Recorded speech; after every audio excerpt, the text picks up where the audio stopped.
Welcome to another In Wheel Time podcast, a 30-minute mini version of the In Wheel Time car show that airs live every Saturday morning, 8 to 11 a.m. Central. From Studio A in Texas, USA, this is the award-winning car talk show In Wheel Time. Coming up, we'll review our featured vehicle of the week, the Chevy Tahoe.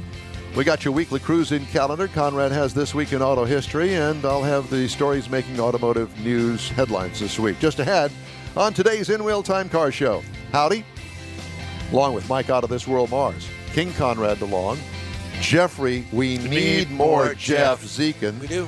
Jeff Buttons. If you didn't get enough, that's if you didn't get enough last week, we'll get more. Buttons. Buttons. Like Jeffrey red buttons. Yeah. Red, Buttons. there you go. Buttons Jeff Zekin. Buttons. I like it. Glad you could join us. Beautiful day here in Houston, Texas, and hope you get out and enjoy that.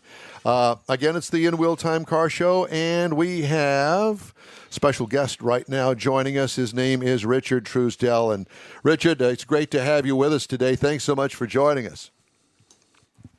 Oh, press that button, Don. Yeah. Jeff, show him how to push the button. Yeah, Jeff needs to come over here and show me how to push the button. Thanks for joining us, Richard. We had you muted there for a second. We're good now. Okay. All right. Perfect. So, Richard is the author of several books. Well, one of them is Hearst Equipped. And let's just start with Hearst, because I have some experience with Hearst in the fact that Jeff and I put a Hearst shifter just recently in my 2001 Corvette. Hearst goes back to the beginning of the hot rod era. And tell us about that book, if you don't mind. Well, I started that book back in 2010, and it was the first book having done a lot of magazine work. Prior to that, the publisher came to me and said that two other writers attempted it and couldn't get the book done, and would I take it up? And I said yes. And then I realized it was 50,000 words and more than 400 photographs. So I called in a good friend of mine, Mark Fletcher, and together it took us 2 years to write that book, but it came out in 2012, and the hardcover print run sold through, and then they reprinted it in 2020 as a paperback, basically the same price as the hardcover. So the book publishing business, quite frankly, I've never quite figured it out. Well, obviously, the book struck a note with a lot of people because you sold it out. I mean, is it available now? Yeah, the paperback copy is available through booksellers like Amazon, Barnes & Noble. Can be ordered through most local bookstores. And, that's selling through pretty well, even though the material, we added an extra chapter. But, the book didn't change really dramatically other than an update from 2015 on, when a number of Hearst-branded cars were built through the Mr. Norms organization and my friend Larry Weiner. What was one of the biggest takeaways that you got in doing all your research and writing the book?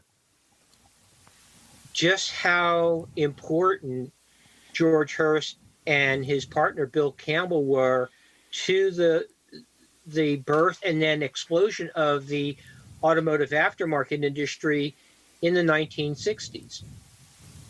And they were really an integral part of it. And like an original SEMA company. Right. And what really is the success of Hearst? I mean, a shifter is a shifter is a shifter, but they seem to up the ante in all of it and just taking it to the next level. And obviously, it resonated with the entire performance industry. And then also had some OEM relationships, because I remember Hearst actually did a Pontiac back in 65 or 66. Is that correct? You're pretty damn close on that. Oh. The first OEM, and this is something I learned when we did the research on the book, was the 64.5 Barracuda. That was the first OEM application factory installed product. Well, that kind of his and her shifters came after about the same time. Well, that kind of parlays right into the Hemi under glass. I mean, that was a huge thing back in the '60s on the drag strip. Yeah, and obviously, Bob Riggle was an integral part of that. A lot of people don't know that Bill Shrewsbury was the original Hemi under glass driver, and then Bill parted ways with George Hurst and the Hurst Company. And Bob was the mechanic on the 64, I believe, run of the car. And George asked him, Bob thought he was going to get fired, I think was something we learned in the book when we researched the Hemi under glass book. And George asked Bob if he wanted to drive the car. And Bob naturally said yes. Oh, yeah. And quite frankly, the rest is history. Yeah, and a very well-known history. So when did that book come out, your Hemi under glass book? That book came out in spurts because of the pandemic, because of the supply chain problems. They were the hard copies were sitting on a ship outside of Long Beach. The digital edition did get released early in the summer. And then in September, I believe about September 15th, I got the word from our publisher, at CarTech, and Bob Wilson said, "Hey, Rich, the books just landed here in the Midwest. We're going to start shipping them on Monday." So I think that was mid-September, and the sell-through has been good. I think probably my co-author and I, Mark Fletcher, are probably as responsible for the slow start because we didn't do as many shows like this promoting as we do with Hurst Equipped and with 1970 Maximum Muscle earlier this year. Yeah. Was the final kind of last big, not big, but the huge view of the Hemi under glass was Leno's problem with it on his show. Was that in your book, kind of towards the end of your book? There's a funny story about that.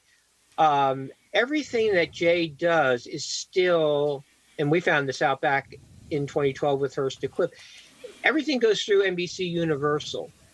So we have a chapter, that's one of the last chapters of the book, talks a lot about that. What a lot of people don't realize is that Bob had given Jay a run in the Hemi under glass, almost a decade earlier. But yes, the infamous rollover is an important part of the book, but we had trouble getting clearance from NBC pictures to go in the book. So my photos of the car that I had taken in a studio years earlier in that chapter, and the story is there. I mean, and it was kind of reintroducing Hemi under glass to everybody. There's a group of people who watched Hemi under glass through the years as an exhibition car, and then when it happened on Jay Leno, not that it had been forgotten, but it really hadn't been front of mind. And then when the Jay Leno incident happened, it kind of brought it front of mind, which was great timing for you on the book release. Well, let me just also add to for those people that don't know, the Hemi under glass was as you said, an exhibition drag car where they had taken the engine and moved it from in front of the driver to behind the driver to get it to do wheelies, and that was the whole thrust behind in the glass fastback of the Barracuda of the day. So you could see the motor back there. And I find it interesting that you found enough about the Hemi under glass to write an entire book on it. I had no clue. I mean, that's back in my era. Well, the thing is that Bob had, over the years, built an unbelievable archive of his photos. And it was hard. I won't, diminish that. And Bob had a terrible motor vehicle accident and almost took him from us. And so that happened about 1/3 of the way through the writing of the book. So we had to put the book on hold for the better part of a year while Bob recuperated. And that set us back a bit. But, thank God Bob's doing well. He that book is part of a series of a number of other race car drag racing drivers of that era, the 60s and into the early 70s. And he was an integral part of that. So this is a matter of, after a 50-year career that took him all over the world, that Bob finally got the due that He that deserved. he should have got. Right. Did Yeah, Bob that did he Bob deserved. have any inclination that that car would have been as popular as it was? I mean, I just can't imagine at the time, back in the 60s when the car was originally built, that there were a lot of specialty cars that they built for the drag strip, this being one of them. Little Red Wagon. You know, Sure. And there was- they're all, and funny that you mentioned that. They're all mentioned in the book. There's a chapter in the book on the other wheel standards. Some of them were national, like Bill Shrewsbury. Others were regional. They're covered in the book, and I think that's something that adds to the book. As to answering your question, how about if I pose it to Bob to see if he'll come on your show? we would we'd love it. to We'd have love it. him on. Yeah, absolutely. Well, I think that can be arranged. He will be with my writing partner, Mark Fletcher, at McCacken next weekend. I'll probably speak to Bob over the weekend. I'll certainly speak to Mark. I'll be doing a local event, a book signing here next weekend at one of the suppliers I work with. But I know Bob and maybe Mark. I mean, I think having Mark and Bob and maybe me in the background, that's something that we could arrange very easily. Wow, How cool. That'd be awesome. that'd be very good. We would love to see that. And Hearst had been involved in other exhibition cars. I'm an Oldsmobile fan, so the Hearst Harry Olds. You have a book planned for that one too? We'd have to talk to Joe Schubeck about that. Because now you're talking about an Olds engine in the front and an Oldsmobile engine in the back, and just four tires laying a smoky burnout for the whole quarter mile. Yeah. Totally different car, but still Hearst's involvement. Well, that's in the first book, and when you're writing a book, I don't know if any of the four of you have ever done that. It is it's. God, I'd rather write 10 magazine articles for. Amen, brother. I couldn't agree more. I write a magazine article here in the Houston, Texas area once a month, and it's a struggle for me just to do that with a couple of car reviews in it. I can't imagine being devoted enough to be able to sit down, do all of the research, gather up all of the information, and then put it in thousands of words into a book. I mean, that's got to be a true commitment. When did you start this? Hemi Under Glass, I guess, probably close to 4 years ago. I had a breakfast meeting with Bob and Bill Sefton, who owned several of the cars at one time, and was at that we'd just done a photo shoot of a bunch of cars. I think this was about 4 years ago, and that's where the genesis of the project started. Having done Hearst Equip, I went back to the publisher, Cartech, and said, do we want to do a book on Bob? And they had already done books on several other drag racers, like Don Garlitz, for instance. Yeah. So it fit in that series. We got off to a great start on it. Like I said, Bob has had a carton of archives, photos, and that involves scanning. There were some issues with the scanning, and they were mostly small snapshots. I tried to get them a little bit bigger. I learned how to use AI to do that, and that the publisher, well, my editor there said, just give us the originals, and ultimately that's what I did. We scanned them at 4 by 4 inches at 300 DPI. This is all getting into the nuts and bolts of it, but it was a lot different than the middle book between the two, which was 1970 Maximum Muscle, which we did with Motor Books. So, I think Mark and I are kind of unique, is that we have books out simultaneously from both of the big North American automotive book publishers, Cartech for Hemi Under Glass and 1970 Maximum Muscle, which came out in April of this year with Motor Books. So that's kind of unique, I think. I think only Matt Stone has been able to pull that off, having books out at the same time from both major publishers. Rich, have you always been a car guy? Yeah, always have been. Yep. And that's how the whole thing started for you, I assume. Yeah, and the funny thing is, in high school, I didn't have a big muscle car. I had a 1965 Rambler American 440 car. Sweet. Was it tubbed out? Was it? No, it was not tucked out. Oh my gosh! It got me to school in my senior year, and I've always been an AMC guy, and that's how Mark Fletcher and I connected. About 15 years ago, he invited me out to a show in the Phoenix area, and I went out. We had already corresponded a bit, and then I shot his 69 and a half Scrambler, which is in the Hearst Equip book.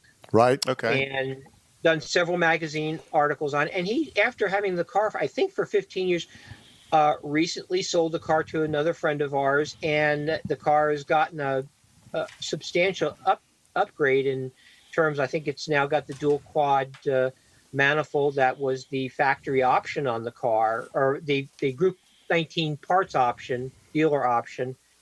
And that's probably, right now, is probably one of the 5 finest Scramblers, out of the 1515 that they built. Wow. Yeah, and I see that in the PR stuff that you guys sent us on the Hearst Equip, there's a picture of that car, and that was a classic car. That was shot, I think at least 10 years ago. Had to be more than that because it was in the Hearst book, and we shot that at the Hotel Valley Ho in Scottsdale. And one of the things that I'm known for as an automotive photographer is that I try to shoot cars in period correct settings. So that hotel was built in the late 50s, so it would not have been uncommon for a 60s car to be parked in the courtyard like that. And we just had some spectacular light. Quite frankly, we got up at 4 o'clock in the morning. And if I recall, waiting for that 20 minutes of spectacular light. That's exactly it, the golden light. And that, I've taken over 1 million photos in my career. That stands in the top 15 overall, I would say. Wow. So, Rich, we don't have a lot of time left, but I did want to touch on the 1970 Maximum Muscle. Tell me about that car. Well, that book, I'll try to do this really quickly. I pitched to Motor Books, both of our publishers, to do a 69 and a half book. Unfortunately, I did that in 2018, and there wasn't the opportunity to do the 50th anniversary of that. So they were already doing Maximum Muscle, and the writer that they had doing it handed the book back to them right after I made the 69 and a half pitch, and the editor, Dennis Parnew, said, "Rich, can you pick this up?" And very, very tight time constraints. And that, again, we just didn't make our deadline on it to have it out as early as we wanted to take advantage of the 50th anniversary. So the 69 and a half materials serves as the prelude for all the 70 cars. And that part, we still could do an entire book on it, because as you guys probably know, because I'm looking at the screen there, we're all the same age. We all knew that those 69 and a half cars, there were 15 of them. And we really could do a book on them. And kind of that's in the back of my mind. But right now I'm working on a book called The Millennial's Guide to Car Collecting. And that book will tell these newly minted millionaires how to invest in classic cars or cars of their youth or interest. And they do not have an interest in muscle cars. They have an interest in tuner cars, high-end exotics from the era that they grew up in. So it's going to be a different book than I originally had envisioned. But they'd all have to buy automatics because they don't know how to shift. I'm sorry. I think we can give them credit for more than that.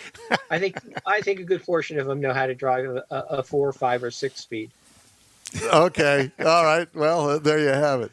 Well, Richard, it's really great to talk to you.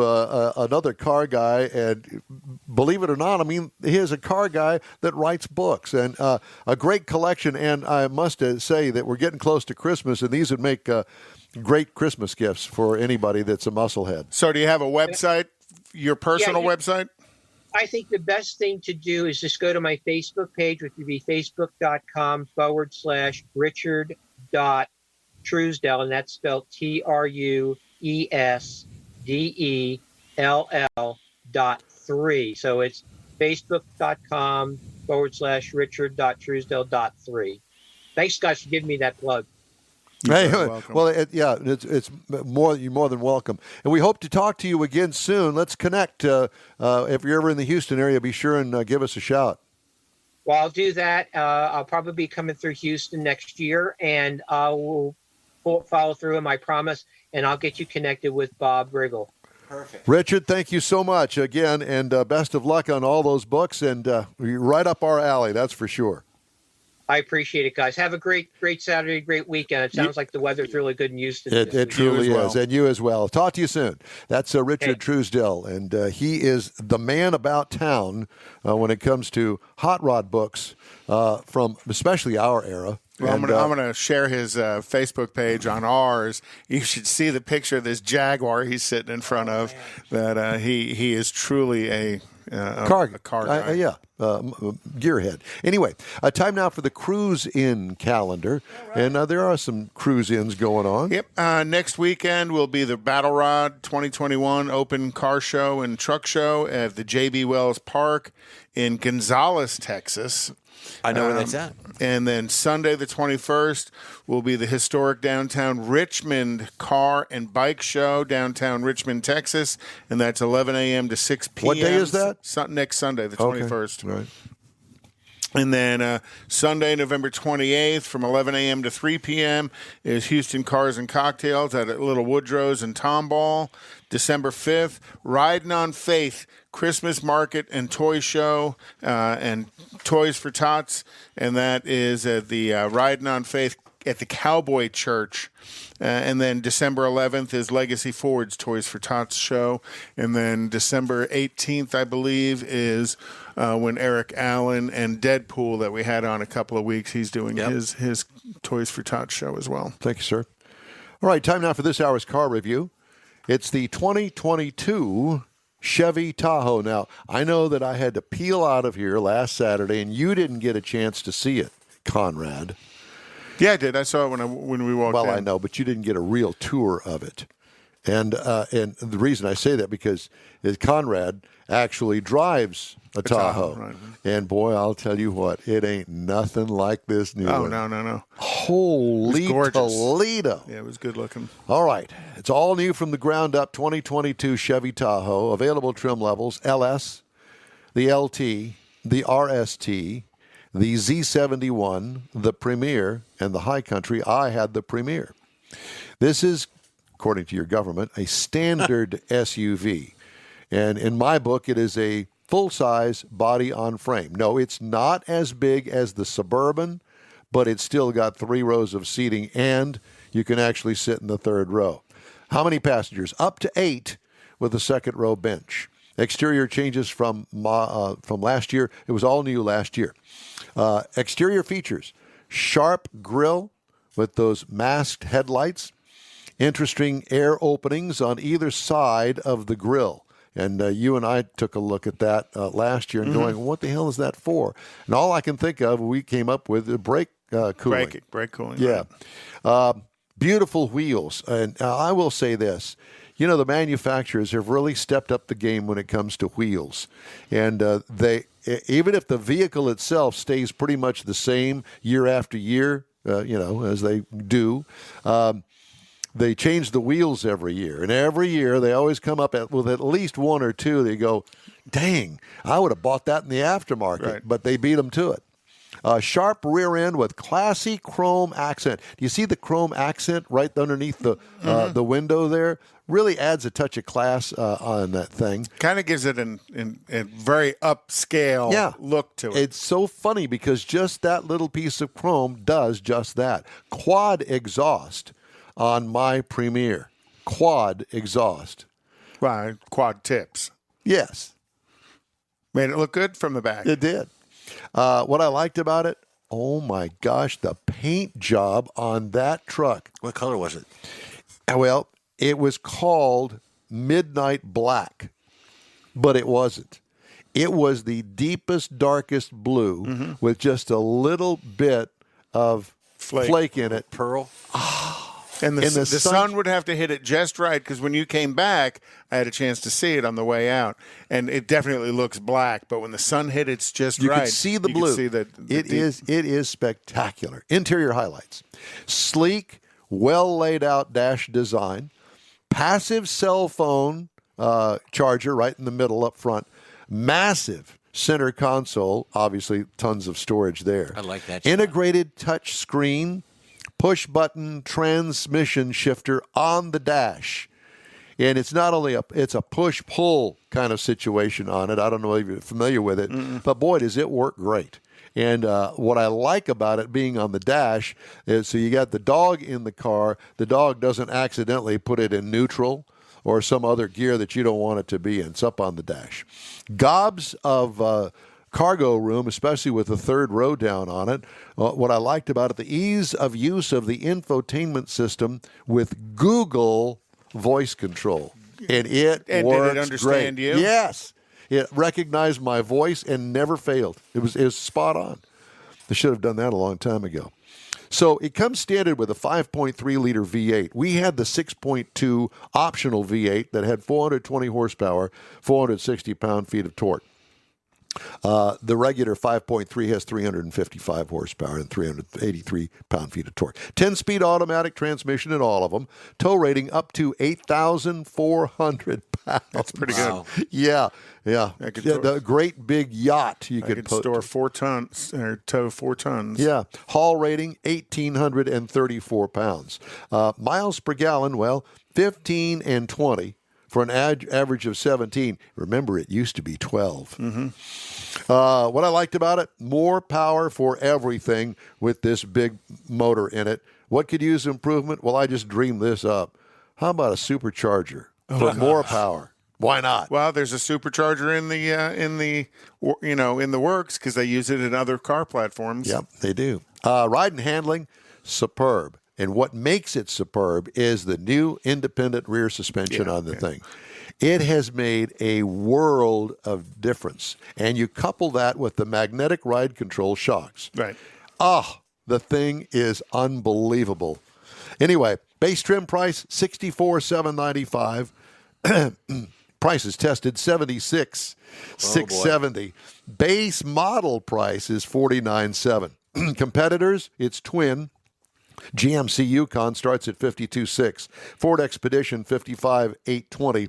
And the Grand Wagoneer starts at $87,590. Do you really put the Grand Wagoneer in that category? I had with to it? come up with something, Okay, and I I was thought gonna this is say. an opportunity to me to tell you how much that thing costs. Amazing. Beautiful I liked truck, it. though. I did. It Beautiful truly is. Hey, the In Wheel Time Car Show streams on Facebook, YouTube, Twitch, and InWheelTime.com. Podcasts are available from your favorite podcast source. In Wheel Time Car Show continues right after this quick break. Hey, Houston, it's back! America's greatest hot rod tradition is on Thanksgiving weekend. The O'Reilly Auto Parts Autorama at the George R. Brown Convention Center. 4 days of hot rods, customs, classics, trucks, and performance cars featuring the ultimate lowrider showcase. Sponsored by Shorty's Hydraulics and the Traditional Rod Garage. Saturday only, it's the Tuner Galleria with 250 imports, JDM, and luxury cars, plus music and models. Autorama. It's so much more than a car show. On the celebrity stage, presented by Nick's Auto Repair and Classic Car Restoration, it's Chip Foose from TV's Overhauling on Friday and wrestling superstar Sting on Sunday. Shop the swap meet and women's world all weekend. The O'Reilly Auto Parts Autorama. November 25th to 28th at the George R. Brown Convention Center. Discount tickets at O'Reilly Auto Parts. Part of the Summer Racing Equipment Show Car Series. See Autorama.com. Tailpipes and Tacos, Houston's premier monthly cruise-in, will return Saturday, December 18th to the Loopy Tortilla Tex-Mex in Katy. Tailpipes and Tacos wants to thank all of the participants and fans who've enjoyed the collector cars, hot rods, customs, originals, and resto mods, and everything in between. We'll be taking a break for Thanksgiving in Autorama, but we'll be back for a great Christmas cruise-in on December 18th, so make plans now. You know that Tailpipes and Tacos is the Houston area's coolest cruise-in, a place you'll see friends, family, and the finest cruise-in cars in the Houston area. It all happens at the Loopy Tortilla Tex-Mex in Katy on the Grand Parkway at Kingsland Boulevard, just south of I-10. Get your ride ready for a very special Christmas cruise-in, Loopy style. It's Tailpipes and Tacos, Saturday, December 18th. The In-Wheel Time Car Talk Show will be there too. Let's celebrate the Christmas season together at the next Tailpipes and Tacos on December 18th. We'll see you then, weather permitting. Gulf Coast Auto Shield has moved to a more convenient location. Now you can visit John Gray and his staff of dedicated professionals at their new shop on the South Sam Houston Parkway between Belford and Airport in Southwest Houston. Gulf Coast Auto Shield is the best at paint correction and ceramic coatings. Clear bras and custom wraps are specialties that only Gulf Coast Auto Shield installs with award-winning accuracy, and all their services come with a warranty.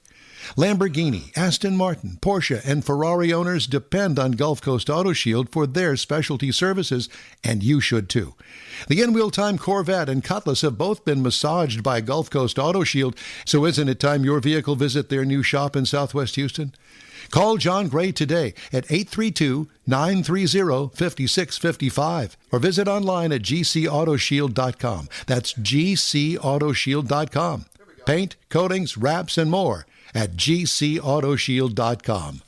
That's it for this podcast episode of the In-Wheel Time Car Show. I'm Don Armstrong, inviting you to join us for our live show every Saturday morning, 8 to 11 a.m. Central on Facebook, YouTube, Twitch, and our InWheelTime.com website.